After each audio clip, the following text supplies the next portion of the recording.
এটা হচ্ছে মেথি শাক। কে কি চিনেন এই শাকটা? অনেকের কাছে অপরিচিত হতে পারে, আবার কেউ নতুন দেখতেও পারেন। ইনফ্যাক্ট আমিও নতুন দেখেছি, এর আগে কিন্তু আমি মেথি শাক দেখিনি। তবে অনেক দিন ধরে আমি খুঁজছিলাম, অ্যাট লাস্ট পেয়ে গেলাম। আর এই মেথি শাকটা দিয়ে আমি কি করব সেটা দেখতে আমার চ্যানেল লেটস কুক উইথ মুনিয়াতে চোখ রাখুন। আসলে এই শাকটা দিয়ে আমি কাসুরি মেথি করব। নর্মালি কাসুরি মেথি কিনতে গেলে অনেক টাকা পড়ে যায়, 300-400 টাকায় পরে অনলাইনে কিনতে গেলে। বাট বাসায় কিন্তু খুব সহজে কাসুরি মেথি তৈরি করা যায়, সেটাই আমি আপনাদেরকে করে দেখাবো। তো এখান থেকে দুপুরে রান্না শুরু করেছি। আজকে বেলে মাছ ভুনা করব, তবে একটু ডিফারেন্ট ওয়েতে। প্রথমে মাছগুলোকে আমি সেদ্ধ করব, তাই দিয়ে দিলাম পর্যাপ্ত পরিমাণ পানি, লবণ আর হলুদের গুঁড়া। এখন মাছগুলোকে আমি 5 থেকে 6 মিনিট হাই হিটে সেদ্ধ করব। বেলে মাছ খুব বেশিক্ষণ সেদ্ধ করার দরকার পড়ে না, এগুলো খুব সফট হয়ে থাকে, অল্পতেই সেদ্ধ হয়ে যায়। তাই 5-6 মিনিটই এনাফ। বেশি সেদ্ধ করলে আবার মাছগুলো ভেঙে যাবে। তো দেখেন মাছগুলো আমি ভালোভাবে সেদ্ধ করে নিয়েছি, এখন পানি থেকে তুলে নিব। তুলে যখন মাছগুলো ঠান্ডা হয়ে যাবে তখন এর সমস্ত কাঁটা ছাড়িয়ে নিতে হবে। আজকে আমি কাঁটাগুলো একদম ছাড়িয়ে নিয়ে তারপর হচ্ছে মাছটাকে ভুনা করব। আর এই রেসিপিটা আমি শিখেছি আমার শাশুড়ি মায়ের কাছ থেকে, উনি এভাবে রান্না করতেন আর আপনাদের ভাইয়া খুব পছন্দ করত। তো আপনাদের ভাইয়া আমাকে বলেছে যে এভাবে যেন আজকে মাছটা ভুনা করি, তাই আমি ভাবলাম ভুনাও করে দিই আর আপনাদের সাথে রেসিপিটাও শেয়ার করি, একটু ডিফারেন্ট যেহেতু। তো মাছটা ভুনার জন্য পর্যাপ্ত পরিমাণে তেল দিয়েছি আমি, 1/4 কাপ পরিমাণ তেল দিয়ে এর মধ্যে 1 কাপ পেঁয়াজ কুচি দিয়ে দিলাম। এখন পেঁয়াজটাকে নরম করে ভাজতে হবে। চুলার আঁচটা মিডিয়ামে রেখে আমি ভাজবো। আর দিলাম স্বাদ মতো লবণ। লবণের পরিমাণ বেশি দিবেন না, কারণ মাছগুলো সেদ্ধ করার সময় লবণ দিয়েছি। এখন 3টা টমেটো আমি কুচি করে নিয়েছি, সেগুলোই দিয়ে দিলাম। টমেটো আর পেঁয়াজ এখন নরম করে ভাজতে হবে। কিছুক্ষণ ভাজার পর দেখবেন যে টমেটো নরম হয়ে গিয়েছে, পেঁয়াজ নরম হয়ে গিয়েছে।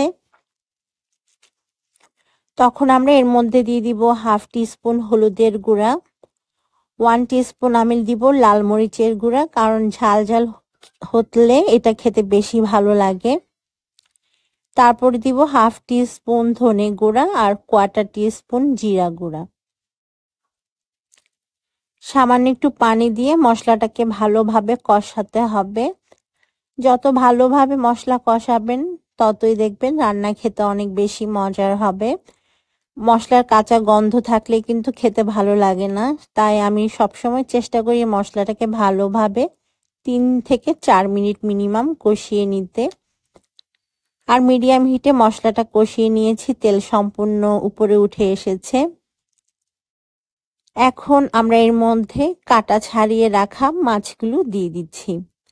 দেখেন মাছগুলো কাটা সম্পূর্ণটা আমি ছাড়িয়ে নিলাম, আর কত অল্প হয়ে গিয়েছে। মশলার সাথে এখন মাছগুলোকে ভালোভাবে মিশিয়ে নিতে হবে।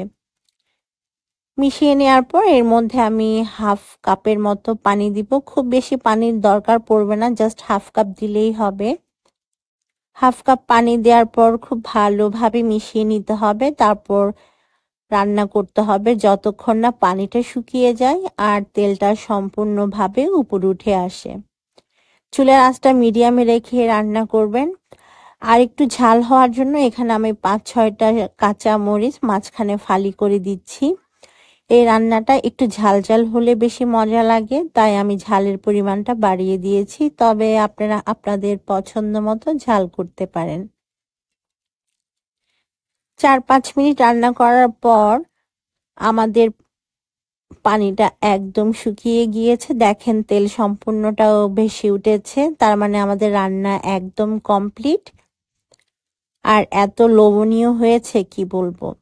নামানোর আগে আমি 1 ফালি লেবুর রস চেপে দিলাম আর দিয়ে দিব ধনেপাতা কুচি। লেবুর রসটা দিলে মাছের যে আষ্টে গন্ধ থাকে সেটা থাকে না আর।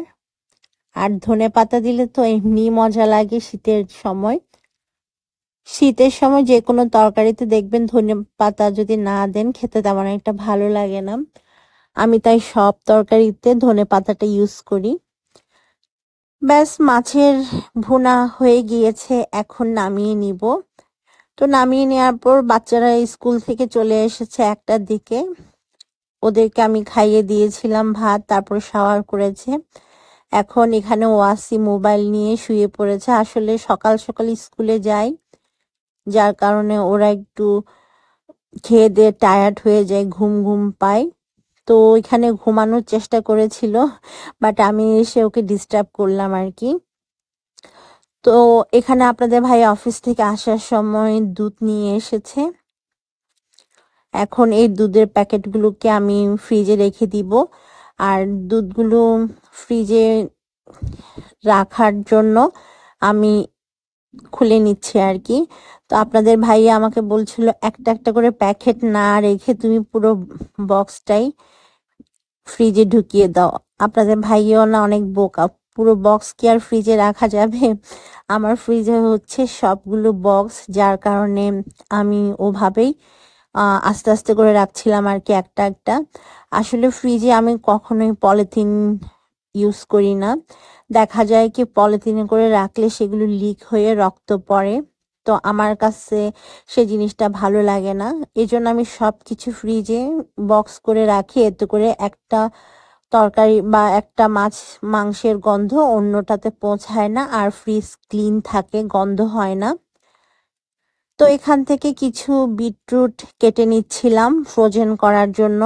আর এখন তো বিটরুট অনেক সস্তায় পাওয়া যায়, 100 টাকা কেজি। আপনারাও চাইলে ফ্রোজেন করতে পারেন। বিটরুট কিন্তু অনেক ভালো আমাদের হেলথের জন্য, এটাকে সুপার ফুড বলা হয়। আপনারা তো জানেনই বিটরুটের উপকারিতা কত বেশি। তো এই সুপার ফুডটা যদি আমরা স্টোর না করি তাহলে কি হয় বলেন? তো আমি খুব অল্প করে স্টোর করব, কারণ বাসাতে কেউ বিটরুট খেতে চায় না। তবে চেষ্টা করবেন ফ্রেশ বিটরুট খাওয়ার জন্য। ডেইলি যদি আপনি 1 গ্লাস বিটরুটের শরবত খেতে পারেন তাহলে আপনার জন্য অসম্ভব উপকার হবে সেটা। তো আমি হচ্ছে কিছু সবজি ফ্রোজেন করেছি। আসলে ফ্রোজেন আইটেমগুলো 3 মাসের বেশি রাখা ঠিক না আর কি। 3 মাসের মধ্যে মাছ হোক, মাংস হোক, সবজি হোক, সেগুলো খেয়ে ফেলা উচিত। এর চাইতে বেশি দিন রাখা ঠিক না। তো আমি খুব বেশি এজন্য রাখি না। যদিও এখন পর্যন্ত আমি অনেক কিছুই ফ্রোজেন করেছি, যেমন ক্যাপসিকাম করলাম, মটরশুঁটি করলাম, তারপরে কর্ন করলাম, এখন এই যে বিট করছি। এভাবে টুকটাক করছি। এগুলো আসলে আমার ভিডিও পারপাসে করা। তো এখন 4টা বাজে, আমি এখানে আমার রান্নার চ্যানেলের জন্য একটা রেসিপি শুট করব। সেজন্য সবকিছু জিনিস এখানে নিয়ে এসেছি আর টেবিলটাকে একদম ম্যাশ করে রেখেছি। আসলে একটা ভিডিও বানাতে কিন্তু অনেক পরিশ্রম হয়, অনেক কষ্ট করতে হয়। তারপরে হচ্ছে একটা রান্নার ভিডিও শুট হয়, সুন্দরভাবে উপস্থাপন করা হয়। আর এই মিনি ফ্রাই প্যানটা দেখছেন না, এটা অনেক কিউট, তাই না? আমার ভীষণ পছন্দের। এটা আপনাদের ভাইয়া কিনে দিয়েছিল আমাকে ডিম ভাজার জন্য, বাট আমি ডিম না ভেজে সেটা রেখে দিয়েছি। আর এখান থেকে যে পুদিনা পাতাগুলো দেখছেন, এগুলো পানির মধ্যে হয়েছে। আসলে আমি বাজার থেকে যখন পুদিনা পাতা কিনে নিয়ে এসেছিলাম, সেই পুদিনার ডালগুলোকে আমি ফেলে না দিয়ে এভাবে পানির মধ্যে ভিজিয়ে রেখেছিলাম।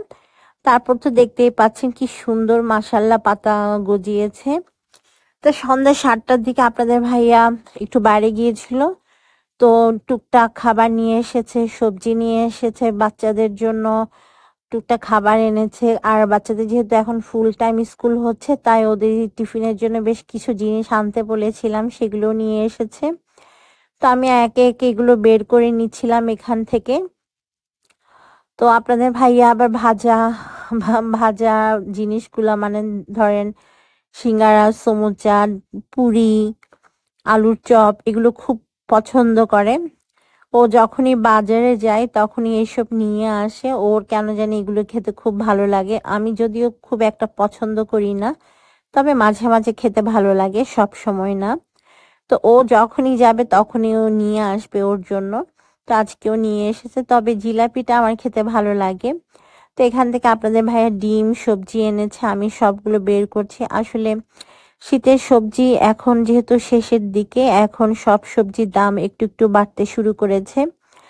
কিছুদিন আগেও একটা ফুলকপি আমি 10 টাকা 15 টাকা দিয়ে কিনেছিলাম, এখন কিন্তু সেই ফুলকপির দাম 40 টাকা করে। ধনে পাতাও সেম অনেক দাম রাখছে এখন। আসলে সিজন তো শেষ হয়ে যাচ্ছে, তাই জিনিসের দামও দোকানদাররা বাড়িয়ে দিতে শুরু করেছে। তো ডিমগুলোকে আমি বের করে নিচ্ছিলাম। ডিম আমি সবসময় যেটা করি, এরকম একটা ছাঁকনির উপরে নিয়ে খুব ভালোভাবে ঘষে ঘষে আগে ধুয়ে নিই। ধুয়ে নেওয়ার পর এগুলো আমি কিচেনে রাখি। ফ্রিজে আমি কখনো ডিম রাখি না। আমার কাছে ফ্রিজে ডিম রাখলে মনে হয় কেমন জানি লাগে, আমি এই জন্য ফ্রিজে ডিম রাখি না, সবসময় বাইরে রাখি। আর এখান থেকে কিছু কাপকেকস এনেছে আপনাদের ভাইয়া বাচ্চাদের জন্য, এগুলো আমি ভাবলাম যে ওদেরকে মাঝে মাঝে টিফিনে দিব। তো চিপস এনেছে। আর বাইরে গেলে তো ছেলেদের বাহানার কোনো শেষ নেই, এটা আনো এটা আনো। তো আজকে যে শ্যুটটা ছিল সেটা হচ্ছে পটেটো টাকোস।